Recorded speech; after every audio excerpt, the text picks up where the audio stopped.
Okay. So we are chatting with the lovely Ayeisha, and Ayeisha and I have just had her third session, and we were just talking about some of the results that she's had, and thought it would be really cool to be able to share that with other women who are going through similar experiences. So Ayeisha, we were just talking a little bit about where you were before we started doing our work together and what type of transformations you've noticed. So would you be comfortable sharing what had kind of been going on for you in the past and what made you decide that you wanted to do some work together? Yeah, well, basically having anxiety in social situations to the point where I would just freeze and I probably wouldn't say a lot, or I would leave the situation concerned about everything, every little detail that I might have said, done, if I could have offended someone, if I could have embarrassed myself, if I even get a chance to say a word, that is. And then leaving that situation, coming home and spending, 3 or 4 days just overthinking until the memory is past and a new social situation kind of arises. Since then, I've been getting out a lot more, because I was avoiding it to begin with. Been getting out, seeing a lot of friends over the weekends, even after work, making myself more available.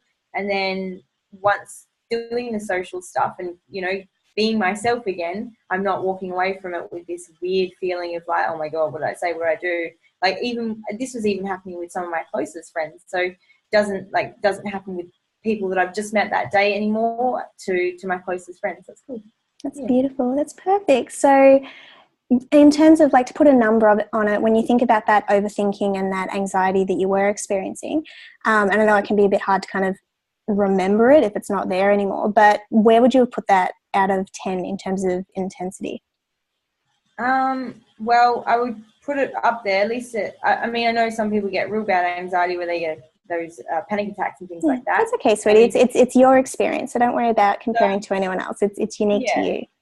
Yes. So I probably put it on maybe like a 7 or an 8. It's a point where I would, try and use pressure points to sort of relieve that anxiety, especially when I get home. I'd sit there and I'd tap on my chest, or I would, think happy thoughts, put myself in a good place, do all these things, but it would just keep creeping back, keep thinking about it. And so, probably put it on about a 7 or an 8. And now I would say really, really low, right? Not almost non-existent. I say almost non-existent because every single time I get this little inkling where I might overthink, it's there, but then it just goes.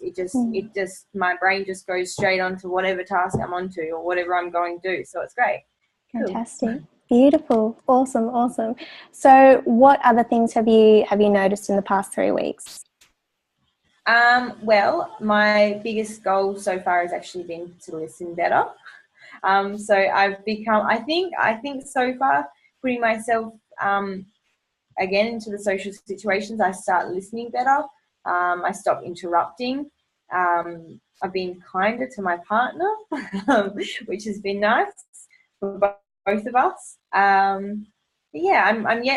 can't wait to sort of catch up with my mum, because my mum will be the person who will sort of be like, what's going on? Kind of thing.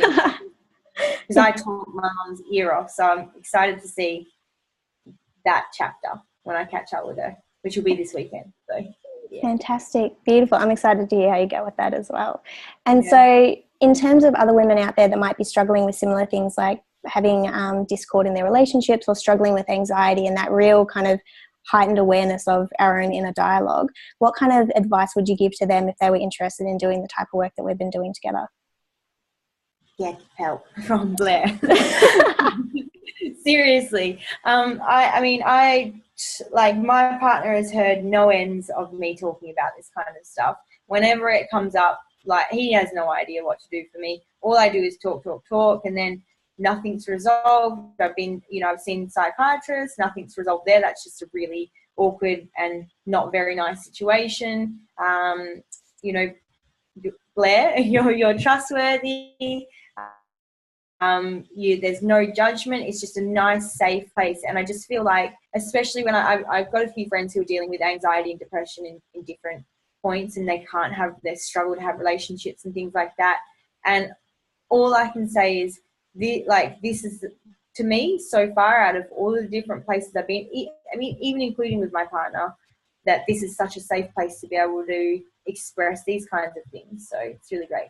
I just feel like all areas can be opened up without any judgment, and it's so nice. It's beautiful.